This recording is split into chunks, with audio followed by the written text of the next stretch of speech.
नमस्कार, मैं हूं श्रीकांत प्रजापति और आप मेरे साथ देख रहे हैं बीसीस न्यूज। आइए खबरों में बढ़ने से पहले डालते हैं सुर्खियों पर एक नजर।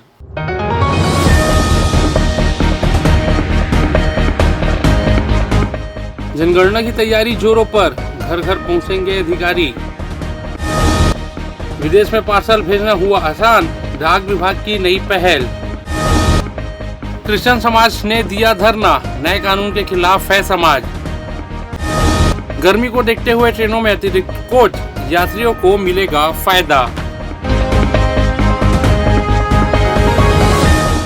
तो ये थी सुर्खियां, खबरें विस्तार से। कलेक्टर संजय अग्रवाल जिला पंचायत सभागार में आयोजित जनगणना के फील्ड ट्रेनर्स के प्रशिक्षण कार्यक्रम में पहुंचे और प्रशिक्षण का जायजा लेते हुए आवश्यक दिशा निर्देश दिए। कलेक्टर ने कहा कि आगामी जनगणना कार्य को सुव्यवस्थित, पारदर्शी और समयबद्ध ढंग से संपन्न करना अत्यंत आवश्यक है। इसके लिए फील्ड ट्रेनर्स को प्रशिक्षण में दी जा रही जानकारी को गंभीरता से समझते हुए मैदानी स्तर पर प्रभावी रूप से लागू करना होगा। उल्लेखनीय है कि जनगणना कार्य को त्रुटि रहित ढंग से संपन्न कराने के उद्देश्य से फील्ड ट्रेनर्स का चरणबद्ध प्रशिक्षण जिला पंचायत सभागार में आयोजित किया जा रहा है। प्रशिक्षण में गणना प्रक्रिया, प्रपत्रों के समुचित उपयोग, डेटा संकलन की शुद्धता तथा समयबद्ध क्रियान्वयन पर विशेष जोर दिया जा रहा है। प्रशिक्षण में नगर पालिक निगम बिलासपुर अंतर्गत कुल 26 फील्ड ट्रेनर्स को 27 मार्च से 29 मार्च तक प्रशिक्षण दिया जा रहा है। प्रथम बैच में ग्रामीण एवं नगरीय फील्ड के 45 ट्रेनर को 23 मार्च से 25 मार्च तक 3 दिवसीय प्रशिक्षण दिया गया। प्रशिक्षण के संबंध में अधिकारी एवं कर्मचारी उपस्थित रहे। डाक विभाग द्वारा बिलासपुर संभाग के नागरिकों एवं व्यापारियों को बड़ी सुविधा देते हुए अंतर्राष्ट्रीय पार्सल सेवा शुरू की गई है। अब स्थानीय स्तर पर ही विदेशों में पार्सल एवं दस्तावेज भेजना संभव हो गया है, जिससे समय और लागत दोनों की बचत होगी। यह सुविधा संभाग के सभी प्रमुख एवं उप डाकघरों में लागू की गई है, जिससे दूरस्थ क्षेत्रों के लोग भी इसका लाभ उठा सकेंगे। अब लोगों को महंगे निजी कुरियर सेवाओं का सहारा नहीं लेना पड़ेगा और वे किफायती दरों पर अपने पार्सल विदेश भेज सकेंगे। डाक विभाग के अधिकारियों ने बताया कि पार्सल विभाग बुकिंग के दौरान ग्राहकों को आवश्यक दिशा निर्देश दिए जाएंगे ताकि सामग्री सुरक्षित रूप से गंतव्य तक पहुंच सके। जिले के मुख्यमंत्री डीएवी विद्यालयों में प्रवेश के लिए आरटी पोर्टल के माध्यम से ऑनलाइन आवेदन 30 मार्च से 13 अप्रैल 2026 तक किए जा सकते हैं। इच्छुक विद्यार्थी निर्धारित समय सीमा के भीतर आवेदन कर सकते हैं। आवेदन का सत्यापन और प्राथमिकता का निर्धारण समिति द्वारा 13 अप्रैल से 20 अप्रैल 2026 तक किया जाएगा। आवेदन में संशोधन की सुविधा 16 अप्रैल से 20 अप्रैल 2026 तक उपलब्ध रहेगी। इसके बाद 23 अप्रैल से 24 अप्रैल तक लॉटरी के माध्यम से सीट का आवंटन होगा और स्कूल दाखिला की प्रक्रिया 27 अप्रैल से 30 अप्रैल 2026 तक होगी। स्वर्गीय लखीराम अग्रवाल स्मृति Akhil Bharatiya ड्यूस ball T20 cricket प्रतियोगिता में इन दिनों खिलाड़ी अपना जौहर दिखा रहे हैं, जहां शुक्रवार के पहला फाइनल मैच VTCA नागपुर और CS छत्तीसगढ़ के मध्य खेला गया, जहां खिलाड़ियों ने अपना उत्कृष्ट प्रदर्शन किया। इस दौरान सेमीफाइनल मैच खिलाड़ियों को उत्साहवर्धन करने शुक्रवार को नगर विधायक अग्रवाल पहुंचे थे। पूरे देश भर के खिलाड़ियों का स्वागत करते हुए कहा कि बिलासपुर में 15 साल बाद राष्ट्रीय तौर पर ड्यूस बॉल क्रिकेट प्रतियोगिता आयोजित हो रही है। परंपरा आगे चलता रहेगा। राजा रघुराज सिंह स्टेडियम खेल मैदान फिजिकल कल्चर सोसाइटी के द्वारा संचालित होता है। इस ग्राउंड में जो भी आया, चाहे खिलाड़ी हो चाहे जनप्रतिनिधि, सभी इस मैदान की प्रशंसा करते हैं। रघुराज सिंह स्टेडियम इस मैदान इसी तरह बना रहे, इसकी चिंता हम सबको करना है। रघुराज स्टेडियम में ड्यूस बॉल के अलावा और कोई दूसरी प्रतियोगिता नहीं होना चाहिए। इस मैदान का रखरखाव लगातार होना चाहिए। जिला प्रशासन को निर्देशित भी किया जा चुका है। छत्तीसगढ़ क्रिकेट संघ को 12 एकड़ जमीन की प्रक्रिया भी जल्द पूरी होगी। बिलासपुर का नाम भी क्रिकेट के जगह में अंकित होगा। इस बीच आयोजन समिति के प्रमुख प्रवीण दुबे ने बताया कि विजेता टीम को T20 ट्रॉफी के साथ 5 लाख रुपए का नगद पुरस्कार और उप विजेता को ट्रॉफी के साथ 3 लाख रुपए का नगद पुरस्कार दिया जाएगा। इस पूरे टूर्नामेंट में सर्वश्रेष्ठ प्रदर्शन करने वाले खिलाड़ी को मैन ऑफ द सीरीज के रूप में 51,000 रुपए की नगद राशि तथा ट्रॉफी भी दी जाएगी। मैं पूरे देश भर से जो खिलाड़ी आए हैं उनका छत्तीसगढ़ में बहुत बहुत स्वागत करता हूं, अभिनंदन करता हूं। और इस बिलासपुर में 15 साल के बाद ये ड्यूज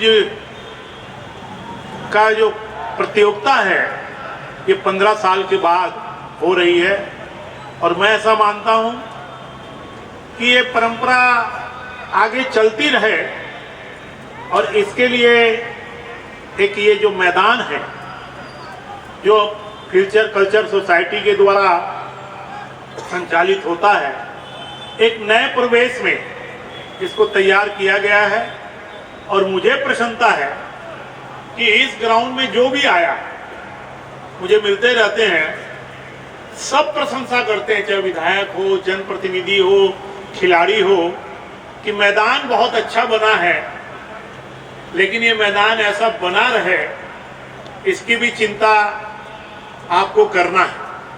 छत्तीसगढ़ विधानसभा द्वारा 19 मार्च 2026 को पारित छत्तीसगढ़ धर्म संवेद संशोधन विधेयक 2026 का मसीही समाज, राष्ट्रीय किसान मोर्चा और भारत मुक्ति मोर्चा सहित कई संगठनों ने कड़ा विरोध किया है, जिसके विरोध प्रदर्शन बिलासपुर में शनिवार को देखने को मिला, जहां संयुक्त संगठनों ने एकजुट होकर अंबेडकर चौक में जमकर नारेबाजी की। इस दौरान प्रदर्शनकारियों ने इस विधेयक को काला कानून बताते हुए प्रदर्शनकारियों ने आरोप लगाया कि यह धार्मिक स्वतंत्रता का उल्लंघन करता है और अल्पसंख्यक समुदाय को निशाना बनाता है। उन्होंने कहा कि भारत एक धर्मनिरपेक्ष देश है और संविधान सभी नागरिकों को अपने धर्म का पालन और प्रचार करने की स्वतंत्रता देता है। उन्होंने विशेष रूप से प्रलोभन शब्द की स्पष्ट परिभाषा की मांग उठाई और कहा कि स्वेच्छा से धर्म अपनाने या प्रचार करने पर किसी प्रकार की रोक नहीं लगाई जानी चाहिए। वहीं उन्होंने उक्त विधेयक को अनुमति नहीं देने की मांग जिला कलेक्टर को राज्यपाल के नाम ज्ञापन सौंपा है। अभी जो छत्तीसगढ़ सरकार ने छत्तीसगढ़ धर्म स्वतंत्र अधिनियम 26 जो पारित किया है, उसके विरोध में पूरा सर्वदलीय सर्व समाज छत्तीसगढ़ का आज यहाँ पे डॉक्टर भीमराव अम्बेडकर चौक में प्रदर्शन हो रहा है।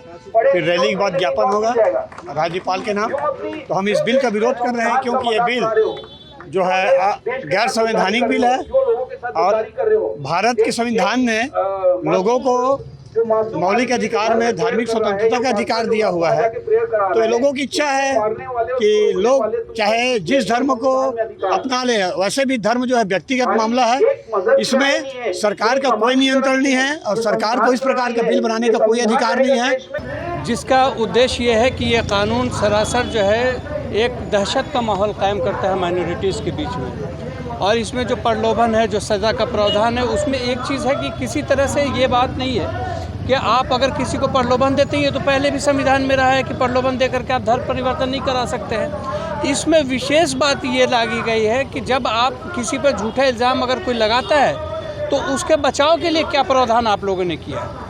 भाई उसके लिए ये किया जा सकता है कि यदि आप पर कोई आरोप लगता है जो निराधार पाया जाता है तो उस पर भी सजा लग दी, उस पर भी FIR होता तो एक बात हो सकती थी। लेकिन ये लालच दे करके, इस तरह की बातें करके, ये तो किसी भी के हाथ में आप हथियार दे रहे हैं कि वो उस पर FIR करा के उसको धर्म परिवर्तन का लालच दे करके इस तरह करके वो सज़ा दिला सकते हैं। तो इसी के विरोध में कि कानून आप अपनी जनता के हित के लिए बनाइए, उसकी हिफाजत के लिए बनाइए, न कि उसको सज़ा देने के लिए, उसको प्रताड़ित करने के लिए कानून बना है। कि भारत में जो बहुसंख्यक हिंदू कहे जाते हैं, दरअसल वो बहुत नया कॉन्सेप्ट है। आज से 150 साल पहले हिंदू शब्द कोई था नहीं, न रामायण महाभारत मिलेगा आपको। ये जो जबरन का हिंदू कह के अपने को 80% करते हैं और ये साइकोलॉजी बनाते हैं एजेंडा कि भारत देश जो है बहुमत में हिंदू का है, जबकि भारत देश जो है मेजॉरिटी कृष्ण का, आदिवासियों का और तमाम राजा बलि का, ऐसे महान अनार्य राजा थे, अशोक का, उनका धर्म का देश है ये। हम हिंदू को गलत नहीं मानते, मानवतावादी हिंदू हमारे दोस्त हैं, लेकिन मनुवादी हिंदू जो है हमारा दोस्त नहीं हो सकता, क्योंकि आदमी को आदमी नहीं समझता, वो गुलाम समझता है। इसलिए भारत के संविधान में ये उल्लेख किया गया है कि भारत में कोई भी व्यक्ति अपने स्वतंत्रता के साथ में किसी धर्म को छोड़ सकता है, अपना सकता है। लेकिन इस कानून में ये टोटल बंदिश बना दिया गया है कि कोई आदमी जो है धर्म बदल नहीं सकता। ये हमारी आपत्ति है। और फिलहाल अब तो चला छोटे से ब्रेक का, मिलते हैं ब्रेक के बाद, कहीं जाइएगा नहीं। पिछले 17 वर्षों से रियल एस्टेट के क्षेत्र में दे रहे हैं अपनी सेवाएं और लगातार शहर की जनता को एक नई लिविंग लाइफस्टाइल।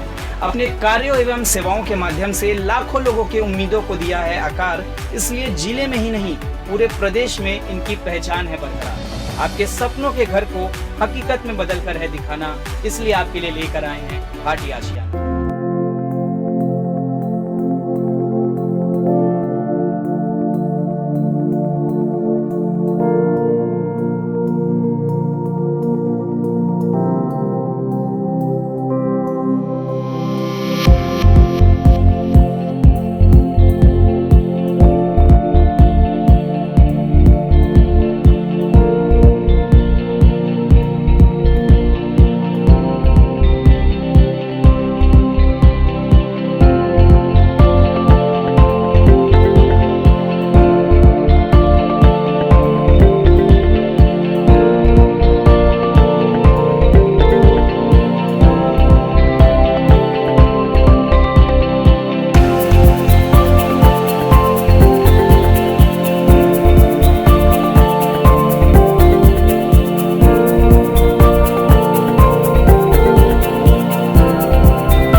ब्रेक के बाद आप सभी का स्वागत है। ये बढ़ते अगली खबर की ओर।